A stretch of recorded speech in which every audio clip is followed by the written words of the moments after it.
I would like to give my greetings to Radhanath Swami, the author of the book The Journey Home. Welcome to Slovenia. Pleasure, Eva, to be with you. Thank you. Thank you for taking the time to talk to us. How do you feel in Slovenia? Is it probably your first time here, is it?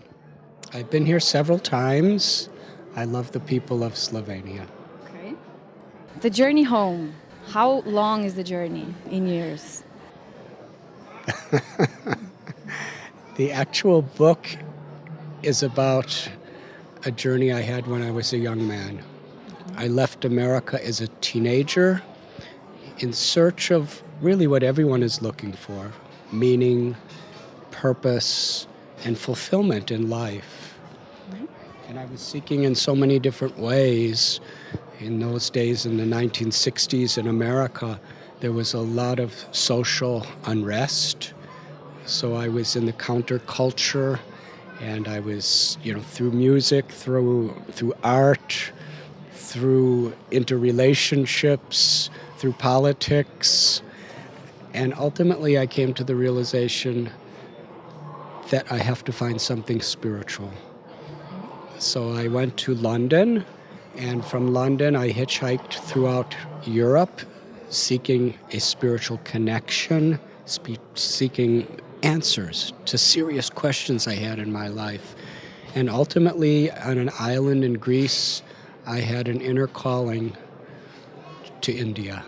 So I hitchhiked to India. Altogether, it took about 6 months. And then I traveled as a wandering hermit in India for several years and met many different types of people and different types of yoga, and ultimately came to the path of bhakti yoga, which I discovered is really the essence of all the great religions of the world.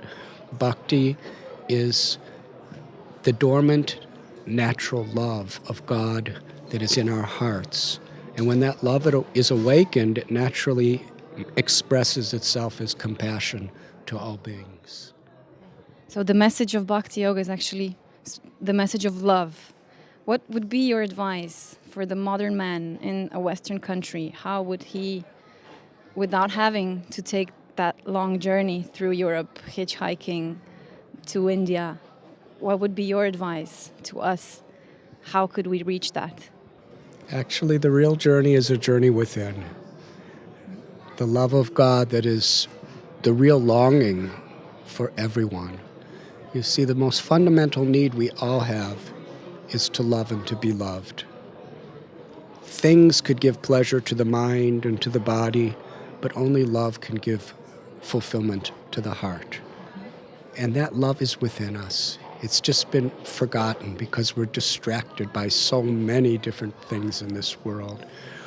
Whatever our vocation or our way of life is, if we just, through the company of inspiring people and keeping some time in each day to actually cultivate and nourish that dormant seed of love that is within us, and to live a life, instead of a life of exploitation, a life where we use our talents and we use whatever God has given us in a mood of seva. Seva means to serve our families without egoism and selfishness, to serve society without egoism or selfishness, and ultimately to respect our environment and all God's creatures without egoism or selfishness.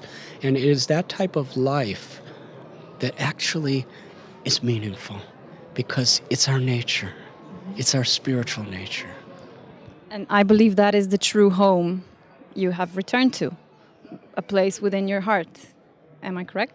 It's the home within all of our hearts. Our real home is within our heart, where God sits.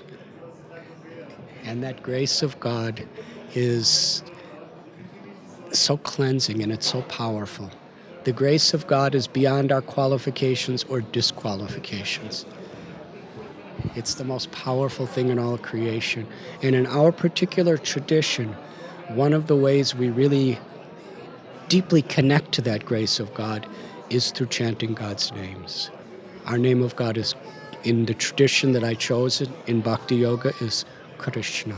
So we chant these names of Krishna, but there are many names of God in all the great religions of the world. And by that chanting and by living a life that's based on integrity and service, that love awakens. Thank you very much for your answers, for your time again. I hope you enjoy the rest of your stay in our beautiful country with our beautiful people. I'm enjoying immensely, and I love the people of Slovenia, and it's a beautiful country. I'm honored. Thank you. I'm actually really honored to be here with you. Thank you. We hope you come again. You know you're always welcome.